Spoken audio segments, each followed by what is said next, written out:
गंजाम रे पुणी जड़े युवक को निर्मम हत्या विलंबित राति हत्या कर फिंगिदेले। गंजाम छत्रपुर रिकापल्ली गेट निकट में युवक को निर्मम भावे हत्या करा जायछि।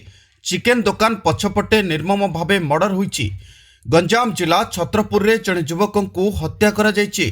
छत्रपुर थाना अधीनस्थ देवीनगर साही निकट रिकापल्ली गेट पाखरे हत्या करा जायथिबा देखिबाकू मिलिछि। मृतक जनक हेले छत्रपुर थाना साहेब जेनापल्ली ग्रामर आर राजा राव बोली जଣାपड़िछि।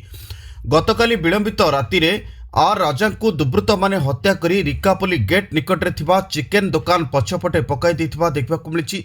आज सकाळु स्थानीय बासिंदा देखि छत्रपुर थाना पुलिस को खबर देथिले।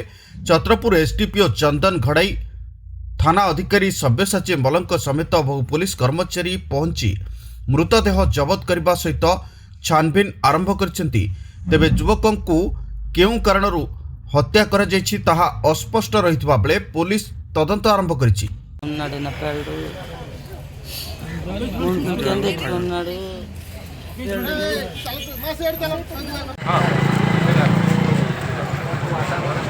गंजाम छत्रपुर प्रशांत कुमार महाराणा को रिपोर्ट, तेज ओडिशा।